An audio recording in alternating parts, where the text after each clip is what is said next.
Hey, what's up everybody? It's Kellen here from Start Your Systems, and welcome to another edition of Track Walk in MX Simulator. Today, we're going to play Matterley Basin. Basin, I don't know. I say Basin, some people say Basin. I don't really know if it matters that much. But this is the track that the 2017 Motocross Donations will be taking place on. And I'm here to talk to you today not only about this lovely track, but of course about the upcoming Motocross Nations. Oh, I am so hyped. This is my favorite race of the year by far. I just love every little tiny ounce about it. Very, very, very cool race to witness, and for a little bit there when I was part of the media, kind of be a part of as well and see the ins and outs of it more. But just in general, it's a awesome race, and I mean, if you guys want a true idea of how amazing the atmosphere is at a Motocross the Nations without actually going, I will include the link to a really good video put together by Motovert, or Motoverte, I don't know, it's a French company, last year of the Motocross the Nations at Majora. Very, very cool edit. I know, personally working with the Verb guys that they put together a solid edit of that race as well, but I think that the Motovert guys hit it out of the park and really was able to show kind of the emotions behind it, the atmosphere at the race itself, all that kind of chaos that goes into maybe winning the Motocross Nations and everything like that. It's a really cool video. Recommend checking it out, and I also recommend you continue listening and watching this video, by the way. So what I'm going to do, basically, other than talk about this track a little bit as well, is just, instead of, coming out and saying all the storylines that could go on with Motocross the Nations and all that, I'm just going to go down the list of teams from the numbers that they are this year, from how they ranked last year, kind of talk about each team, my thoughts and opinions. Obviously, I am on the Go USA bandwagon. As an American, I'm going to cheer for the USA. Do I think they're going to win? Probably not, but it's a lot more possible seeing some of the things that have happened recently, and I'll kind of go into those things. Well, right about now, I'm going to start by talking about the defending champion, Team France. They have a pretty dang good team, I will say. It consists of Gauthier Paulin. He's going to be riding the MXGP class, and anybody that doesn't know how the Motocross Nations works, simply put, it's 3 races, and Gauthier Paulin, for example, in the MXGP class, will race the first and last race, and then the MX2 guys will race the first and second race, and the MX Open guys will race the second and third race. So you can see at some point or another, everybody races each other. And if you're in the same class as someone, you race them twice. But if you're not in the same class as someone, you never race them twice, except for, you never race them twice. You only race them that one time all weekend. So race 1, MXGP and MX2. Race 2, MX2 and Open. Race 3, MXGP and MX Open. That's how it breaks down. And roughly put, anybody that is in the MXGP or MX Open class is probably going to be on a 450. You can ride the MX Open class on a 250, and I think maybe a couple guys will this year. I know a couple guys did last year, but usually they're kind of on the back marker teams. But like I said, you can ride a 250, but it's mostly 2 450s and 1 250. I mean, you guys should probably all know this. If you're watching this video, you probably understand that, but just kind of going through the basics.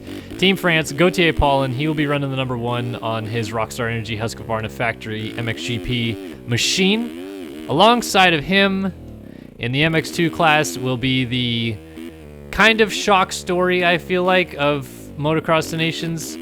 They originally had picked Dylan Ferrandis to be in this spot. Great pick. MX2 guy did a great job in his rookie season in the United States. Pretty much really deserves Rookie of the Year honors, if you want to call it that.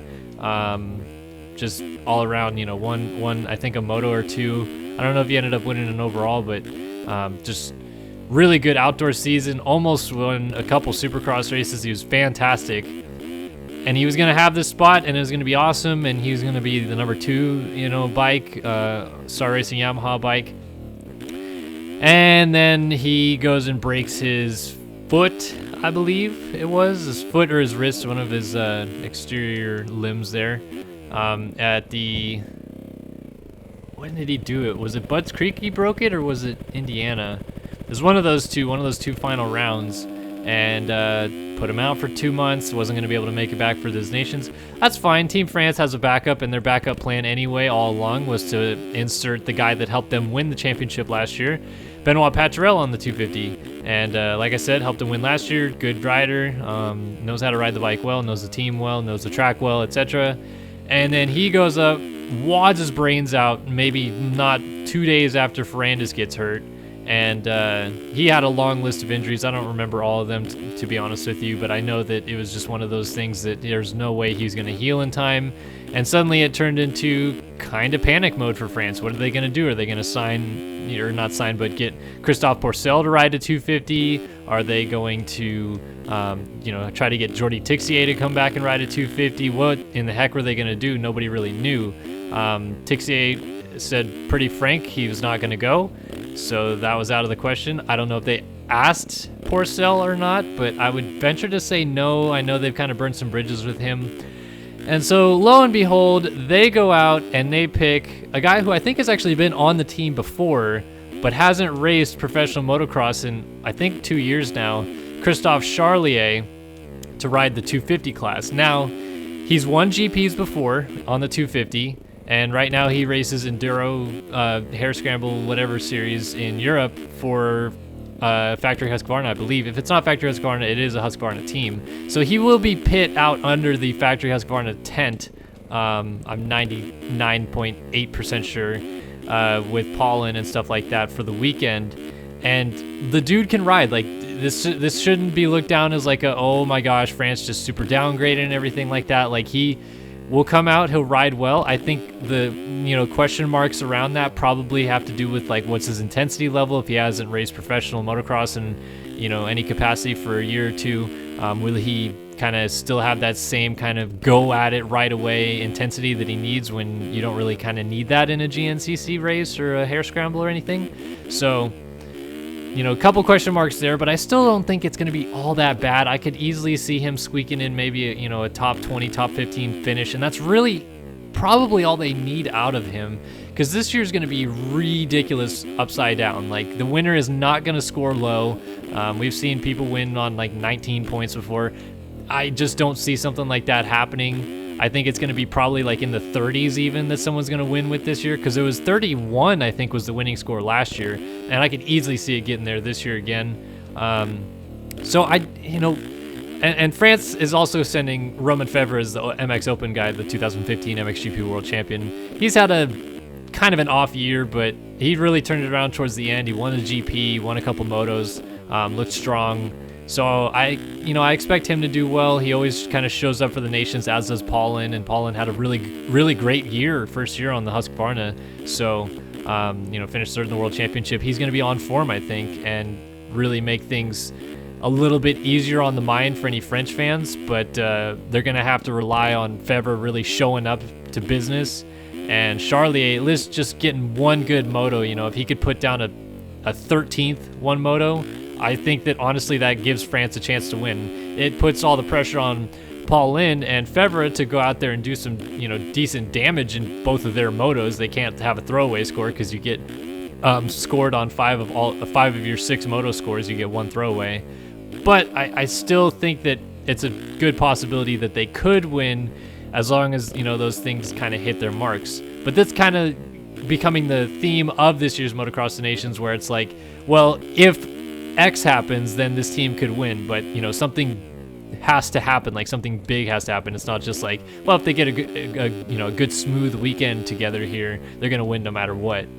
There's no real clear favorite anymore, at least in my opinion, and I don't think France is the favorite anymore to win. They were when they had Ferrandis, sure, but I think now with Charlier, it kind of throws some question marks in there. So I think we'll see with that, but I would still put France possibly on the podium. Definitely, in contention for top 5s, and really they could still win it for sure. But I don't think I can pick them to win it anymore with Charlier. I've seen them win with quote unquote B team riders on the 250 before, but this is kind of throwing it a little stretch there to get someone into the mix. So we'll see with that. On to the next team though. It is the Dutch team, the Netherlands, and they are stacked. Let's just say the least on that one. They are sending in the MXGP class, so he's going to be number 4 on his factory Red Bull KTM. Glenn Coldenhoff, who very capable MXGP riders, won MXGP races before, had a not the best year this year. He's kind of been in a little bit of a slump recently, I feel like, but I still think that he packs the punch that the Netherlands needs to, just put in some solid rides. I see, maybe 2 top 10 finishes for him would be good enough. Hopefully he can maybe, for his sake and Hurling's sake, who's the MX Open guy, if he sneaks in there and gets a 5th or 4th one of the motos, then it's super on for the Netherlands. Like, they are really looking like in good shape if, Coldenhoff can go like 4-9, because Jeffrey Hurlings, who is the MX Open class rider for them, so he's going to race 2 and race 3, is in, some debate form, the best rider in the world right now on a motocross track. Supercross, we don't know. But Jeffrey Hurlings is unfreaking believable. We've seen the month he had going into this whole ordeal. Goes out, wins the Indiana MXGP, then goes, he went 3-1 or was it 2-1 at the MXGP in Florida, wins that, then comes back the next week, wins his home GP in Assen, and then I think he won the final GP of the year in France too. So he's just been, killing it lately. He's been on a roll.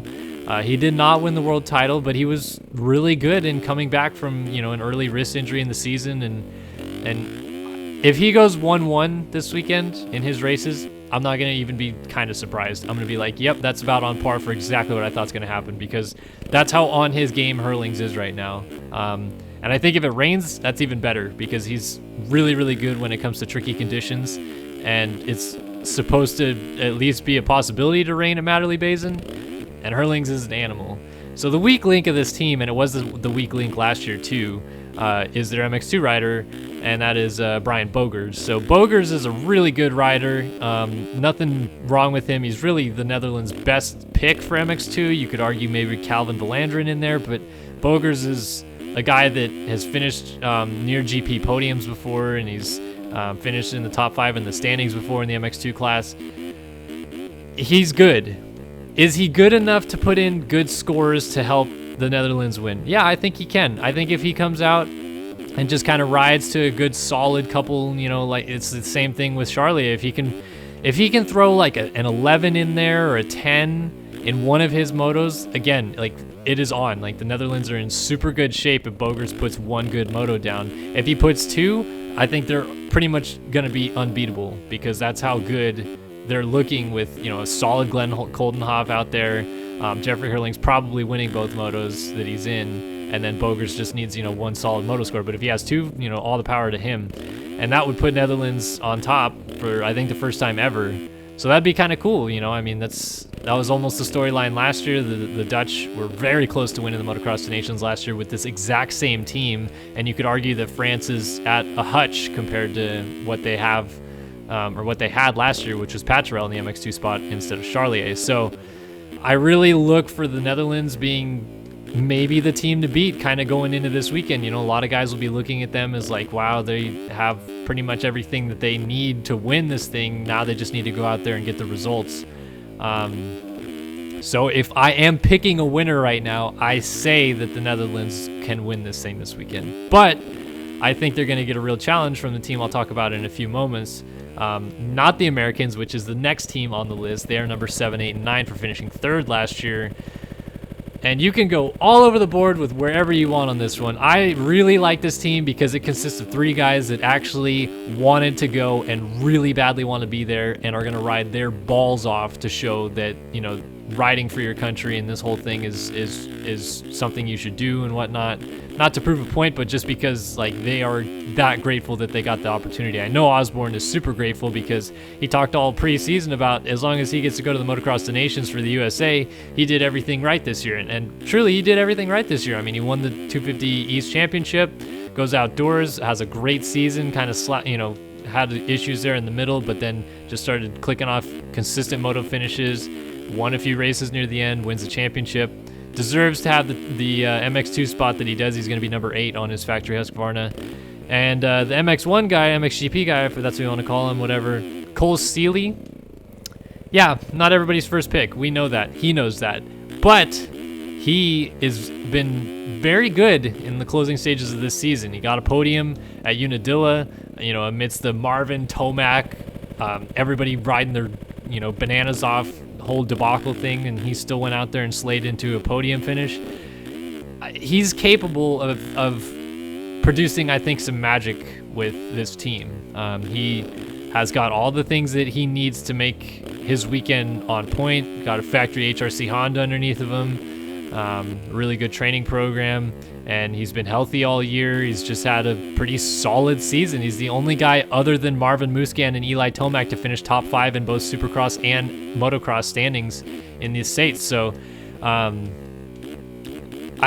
you can bag on Seeley, you can bag on it being a bad pick, but I really think that he's gonna do some damage this weekend and kind of impress some people with the regards of them being like, wow, I didn't expect Steely to come out and be this good of a motocross rider on a British track that he's never been on and all this business. So I'm excited to see Seeley for sure. He's probably the guy I'm gonna be really watching the most this weekend. And then the third guy that the USA has, which completes the trio of 3 guys that have never been to the Motocross Nations for the USA before. Zach Osborne went for Puerto Rico one year, but that's kind of thrown under the rug a little bit. Thomas Covington, the factory Rockstar Husqvarna MX2 rider, is making his Motocross Nations debut for the USA. I think it might be the first time a full-blown GP rider has been picked for the Motocross Nations for Team USA since, I don't know, maybe Ryan Hughes. If I'm trying to jog my memory of if Hughesy did a full season of GPs in 2000. I know he was over there in 2001, 2002, but I know he raced for the team in 2000. It might be Ryan Hughes. It might even be a little bit before that. I mean, we could even go back to maybe Brad Lackey or something like that to find a guy that did a full season of GPs and then made the USA squad. It's pretty rare because they usually pick guys that are racing on their home soil. So people were kind of taken aback when they heard the name Covington. And I tried to, kind of defend him and say, look, this guy's pretty capable. He's fast. And then he goes out and shows that he's pretty fast at the MXGP of the USA. And then had a qualifying race win at Assen the next weekend, but then had a couple rough motos and then won the final GP of the year in the MX2 class at France. So he might be the best option the USA really had. Maybe you try to send Pike in that case, but I mean, Covington is there. He knows the track. He knows his bike the back of his hand. He's jumping up to a 450, so maybe a little bit of question marks there because he's used to riding the 250, but it's just a perfect little slot in for him because that Rockstar Factory Husqvarna racing team is already going to be there. They're European based, so why not? I think it's a good pick. I think that completes a pretty solid team. That could they win? Honestly, yeah, I really think that the USA could win. Are there going to have to be some pretty gnarly extraneous factors? Yeah, I think that we're going to have to see the likes of France having, 2 or 3 bad motos probably. The same with the Dutch and other countries also having some bad luck in general. But the USA, they're capable with almost any rider they throw out on the track of coming out and producing a winning team. So I'm happy about the team. I am very excited to, cheer them on. And whether they win or lose, I think they can't hang their heads low because at least they're all guys that really badly wanted to go there. Personally, I think Zach Osborne is going to dominate the MX2 class because he's really the only guy there that has a championship resume on an MX2 bike, in the MX2 class, I should say. And you say, I'm talking about, guys like Julian Lieber, Christophe Charlier. If they get an 11th or 14th, it's super awesome news for them. Zach Osborne can literally come out this weekend and finish top 3 on a 250F. And that's huge because if Charlier does get a 14th and that same moto Zach Osborne gets a 2nd, that's 12 points over France that the USA gains just right there. So that's huge in that aspect, and Osborne's totally capable. And I think that's the strongest point of this team is that Osborne is so on point, so in form right now, and he knows this track as well because he lived in the UK. That there's going to be a lot of really good things that come out of him riding that MX2 bike and probably winning the class. Hell, maybe even helping the USA win because he's dominating the MX2 guys by so much that you know, the other teams just can't keep up with it really. So I like USA's chances. I don't think that they're gonna win, but if they do, I mean, then I'll be stoked and just as happy as a bee, I guess. I don't know. Next team beyond that though is Team Belgium, which now has a little bit of a hitch, if that's what you want to call it. Clement Desalle broke his collarbone, I believe. Did something pretty bad at Assen a couple weeks back, so then he was ruled out. They are moving Kevin Strybos into that spot, so Factory Suzuki's Kevin Strybos will be back racing for Team Belgium. He's done well there, but you know, for Team Belgium before, so I see really it's honestly, with Strybos' form lately, it's almost an even trade-off. They may have actually been better off without Desalle since he's kind of struggled a little bit later in the season. But, you know, it still hurts not to have Desalle there. And then kind of the biggest hit that Belgium took was the last round of the year, Julian Lieber, who was going to be their MX2 pick, which would have made this team almost the odds-on favorite if they had Lieber. Lieber unfortunately got hurt at the last round at France, and is going to have to be replaced as well. So 2 replacement riders just like that for Belgium. Desalle goes down, gets replaced by Strybos in the MX GP class, and then Lieber goes down and gets replaced by Brent Van Donik, who again has also raced for Belgium, raced for Team Belgium last year in the open class, had a terrible time. And is he capable of doing really well? Sure. Is he Julian Lieber? No. I mean, Lieber can come out there, produce probably a top 10 ride on a 250s in some cases. I don't think Van Donik is that level. I think if they can get like a 16th, 17th out of him, they're counting their blessings. I like Brent. He's a good dude. He rides hard. It's the way it is, you know. I think that team, the Belgians, would be so much better off with Lieber in that spot, and it's unfortunate that it went that way. The fortunate thing is that they wrap up their team with another solid choice, and it's Jeremy Van Horbeek on the open bike.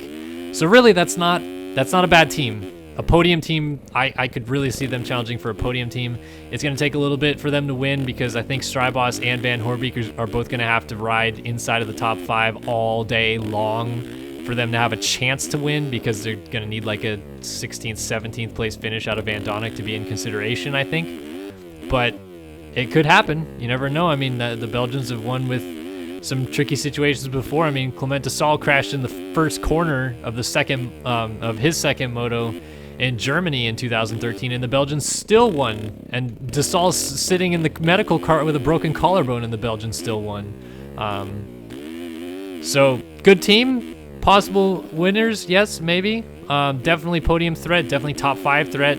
And Belgians are always really strong, so I would say look for them to do well. Win, we'll see. I mean, it all kind of, I think, relies on Van Donik and how he rides, but you know, we'll have to see. I'm going to pull off to the side just real quick so I can scroll down on this list and look at the next teams. Coming up next, Team Italy. They finished in the 5 spot last year at their home race, and they have arguably one of the best to match Hurlings' title from before riders in the world on their team, as in the MXGP class for them is Antonio Cairoli. He'll be number 13.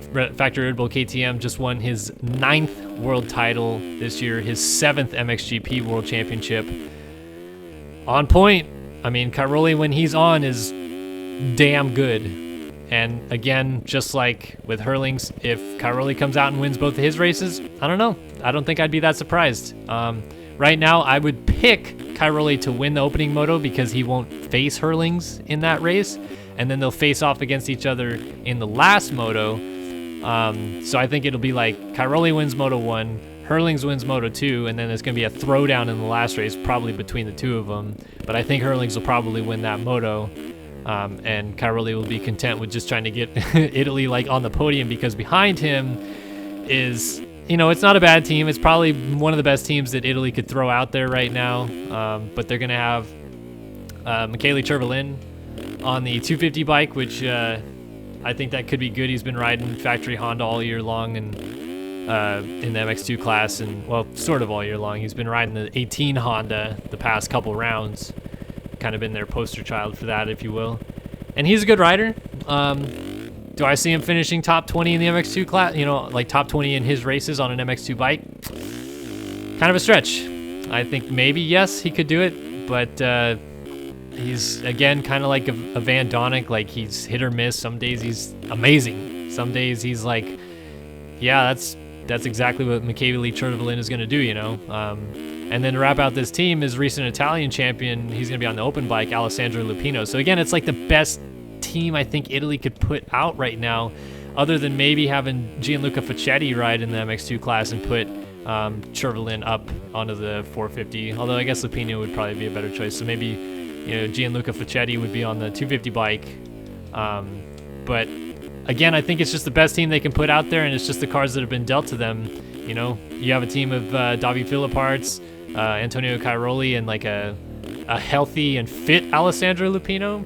Yeah, that's a damn good team, but Philipparts is retired. Lupino's not really racing GPs that much anymore. Yeah, he won the Italian championship, but what are you going to do? And then, yeah, Churvelin, I don't know. The Italians, yeah, it's a good team.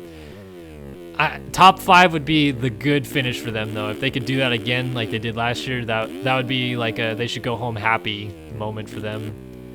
So that's where I see the Italians. Up next on this list would be Team Switzerland, which is, again, putting their A-team on the track. They put their A-team on the track last year with this exact same team of Arnaud Tonis, Valentin Guillot, and Jeremy Seward. A little weird to me is that they have listed Guillot is going to ride the 250 and Seward is going to ride the 450, given that Seward just finished second in the MX2 World Championship on a 250, and Guillot's been riding a Honda 450 all year long. Not too sure what the deal with that is, but you know, either way, it's still a pretty solid team. Likewise, Guillot won races on a 250 last year, so I guess it's not the worst thing ever to have him back on the 250, and Seward rides any bike well. So, again, another solid team. On a good day, I think they're podium contenders for sure.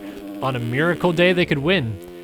But on a regular day where everybody's kind of riding where they should be, I don't think this team is capable of winning just yet. They need to show, I think, a little bit more out of all three guys to be able to be a winning team, per se. But it's still a good team. Definitely top 5 caliber. Definitely on, like I said, their good day of podium threat. We'll have to see where they end up. I look for really good things to come out of Seward, since it's going to be kind of his ride to prove something, if you will. He just got told recently that his factory Suzuki ride for next year doesn't exist, since the factory Suzuki team in MXGP doesn't exist. So he's kind of shopping around. I know that there's some potential for him to land a couple places, but if he can go out and bang out a couple top 5s in his 450 debut at the Motocross of Nations, sure looks a lot more appetizing to some teams that are still looking for riders out there, that's for sure. So yeah, look for Seward to do well, and look for Guillot and Tonis to just, you know, ride to their abilities and maybe put in a good day, and we'll see. Behind that, though, is the team that I think at least completes the podium, if not makes it really interesting for who can win this event. And it's not just because it's their home soil, but because I think that on a healthy, good day for all three of these guys, on paper, this may be the best team there. And it is Team Great Britain, featuring Rockstar Husqvarna's Max Anstey, Rockstar Husqvarna's Dean Wilson, and DRT Kawasaki's Tommy Searle. Tommy Searle, though. Tommy Searle almost won an MX2 World Championship. Dean Wilson is a national champion. And Max Anstey almost won an MX2 championship. I mean, all these guys have something on their resume they'd be proud of. I think all of them, except Wilson, are British champions in the past. And I know that there's some criticism when Searle was picked over, you know, some of the other guys that, you know, maybe could have got that spot over him. But I think Searle on a healthy day is better than just about anybody you could throw out there for Team Great Britain. And I think most of the British guys that would have been selected otherwise kind of knew that anyway. But this is a darn good team. Gosh, on paper it looks so good, and there's so much potential there for them to maybe bring it home the first time for the Brits since 1993, I believe. And on home soil, I mean, it'd be a joyous occasion for everybody involved, it seems. It just has to be one of those days where all three really ride to their potential. I mean, we've seen Max Anstey the last 4 or 5 GPs be almost GP winning caliber, even in the mix of Cairoli and Hurlings. And, you know, you throw that out there, you can look at him maybe getting a couple third place finishes, and then Wilson comes out, he throws down a couple, like maybe gets like a 5 and a 7 in there somewhere, and then all you really have to, rely on is Searle on a 250, which he was better on in my opinion anyway, putting somewhere inside of like an 11th, a 12th, and suddenly Great Britain has a winning, point tally of like, 33, 34 in there somewhere. So it's going to be really interesting to watch these guys. Like, they have so much potential to maybe win this thing that I'm really hyped on them, and I think a lot of people should be hyped on them, but are they going to do it? Man, there's just so many question marks. Searle just coming back from injury, hasn't shown a lot, hasn't ridden a 250 in 3 years. You never know. Anstey looks on point, and if you find Dean Wilson's form that he had in the middle of Nationals, golly, it's a good team. But a little bit off here and there, and suddenly it's like, yeah, I don't know, this could happen, that could happen, could be this, it's just so many question marks.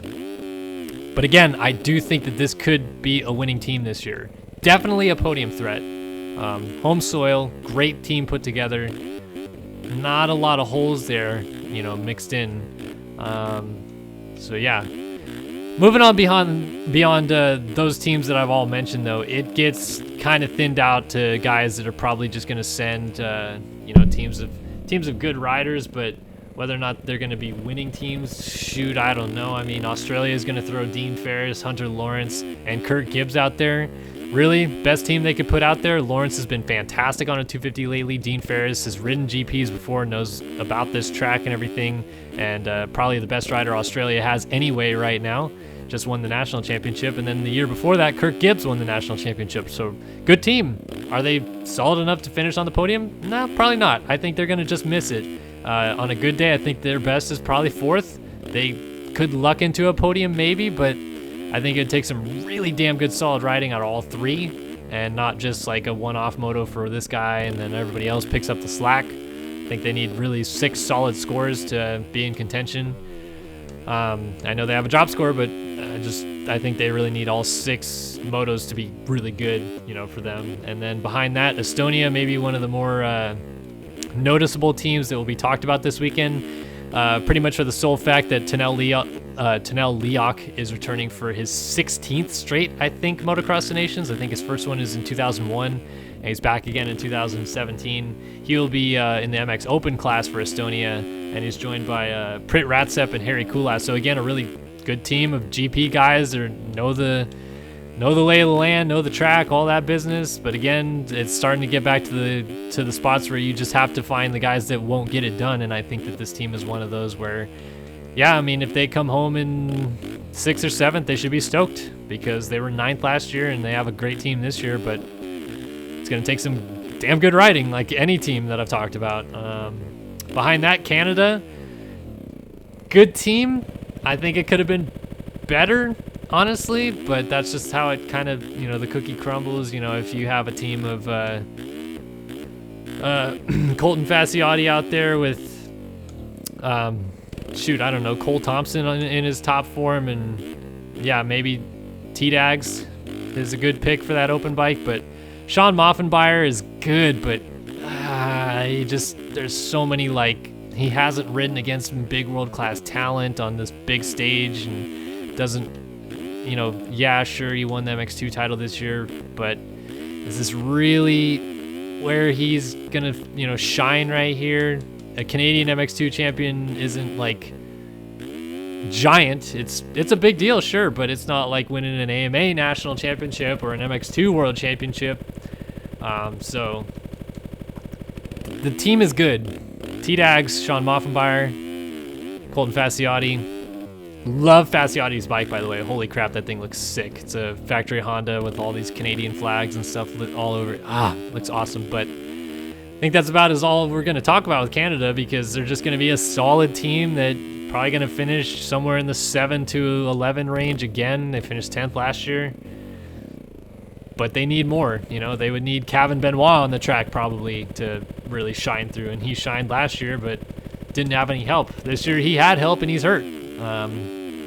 This is the way the cookie crumbles, I guess. Team Russia is going to have Evgeny Bobryshev, Evgeny Mikhailov, and Simon Rogozin, who I've never heard of, but Barbashev and Mikhailov are good. Barbashev obviously a lot better than Mikhailov, because probably most of you have never heard Mikhailov, but he has ridden in the United States. He scored points at Pro Nationals. He's ridden in Europe a few times. Capable rider, but they'll be totally dragged down by their third guy, which is Rogozin. And yeah, Barbashev's probably riding for his life right now because he doesn't have a factory ride next year, but that's pretty much the only thing that you can really like smile about with Russia this year. Otherwise, it's kind of like, man, yeah, this is cool, but it's just not gonna work out for them. Let me try to do a switcheroo in midair. I'm not gonna land that. Spain gonna send Jorge Prado Garcia, Iker Laranaga, and Jose Butron, which is good team. All GP riders, all kind of know the lay of the land. Prado's awesome, although they're putting him on a 450 for some reason. I guess because Laranaga doesn't know how to ride a 450. I don't know why they chose what they did, but that's how they did it. Laranaga's on the 250. And Jose Butron, solid GP guy, normally finishes inside of the top 15 at MXGP races. What can you expect out of him? I don't know, probably just the normal. Sweden has Philip Bengtsson, Alvin Oslin, and Fredrik Noren. Everybody knows Noren's name, I think, because he's ridden on both sides of the sea. Philip Bengtsson is maybe Sweden's best rider that's not Noren. And Oslin's good. He's ridden factory Yamaha before, and, well, I guess you could call it factory Yamaha. It was like the standing construct Yamaha team. Good team. Could be really strong. Top 10 definitely doable for that team, but we'll see. And then it just kind of gets, you know, really spread out and strung out like beyond this team. New Zealand, I'm going down. New Zealand is going to send Cody Cooper, Josiah Notsky, and Hamish Harwood, which was a team that they, I think, sent maybe last year or the year before that, and they struggled. Arminas Jasikonis was factory Suzuki's rider this year. He'll be there for Lithuania, but he's got no help. Ireland is probably going to have a good year because they got their three best guys again: Stuart Edmonds, Martin Barr, and Graham Irwin. Rui Gonçalves will be riding for Portugal, but again has no help. Like it's really kind of spread out beyond that. Trying to find anybody else on this list that may be a standout. Unfortunately, Latvia will not be sending MX2 World Champion Pauls Jonas. I have no idea why. He's just not on the entry list. Maybe he is coming and I just don't know. Let me try to find a team to talk about before I keep riding. Slovenia will have Tim Geiser, so that's kind of cool. Germany has Nagel, Jacoby, and Ulrich, so not a bad team, maybe a top 10 caliber team. Kind of Americanized version of this is Puerto Rico will have literally 3 Americans racing for them. They're going to have Darian Sinai, Marshall Weldon, and Justin Starling. Don't know how the heck they got away with this because normally they have to send at least one actual Puerto Rican native to make up the team, but this is all United States born riders. And, you know, Puerto Rico is a territory of the United States, and it's also a country, I guess. I don't know. It's a weird situation. But yeah, I don't really know why Latvia is not sending Jonas. I guess Jonas maybe chose not to go, which would be a pretty understandable reason. Let me try to find another team to talk about. Sometimes you find like the golden teams back here. Like just a random team of like, wow, I can't believe that guy's on this team and going But yeah, no, not even a Latvian team as far as... Oh, no, they're sending Toms Marcus, Carlos Sabulis, and Davis Ivanovs. Yeah, I mean, other than that, it's pretty much all spread out anybody's game of who's going to make the B final. I'm excited to watch it. I'll be watching it from home. Unfortunately, really wish I was in Great Britain to watch it, but not able to make it this year. I'll be blowing up my Twitter feed, though, so if you follow me on Twitter, @KellenBrower, I'll be literally chatting with anybody who wants to talk about the race all weekend long. Saturday qualifying stuff, I'll be on chit-chatting about it as well, and Sunday also. So feel free to message me up and give me your thoughts and opinions. I'll be giving my thoughts and opinions during the race as well. But yeah, Matterley Basin, I'm excited. I hope you guys are excited. This is a long video, but I think you guys got about as much information out of it as you could if you sat through the whole thing. I like the Netherlands, I like Great Britain, I like USA's chances, but I don't know. France could honestly still win this thing, but it's up in the air. I honestly could see maybe 5 different teams being winners this weekend. And I guess we'll just have to see how the cookie crumbles. But thank you guys for watching another edition of Track Walk. I'm sorry it went so long, but hopefully you guys enjoyed the content nonetheless. Be sure to download the track in the description below. This is the GP track from last year. Pretty cool stuff. So you have to download an object pack and the track, which I will also include. And hope you guys enjoyed this video. If you did, like, subscribe, comment, the whole 9 yards. And I'll see you guys in our future editions of Track Walks, as well as any video we have on the channel.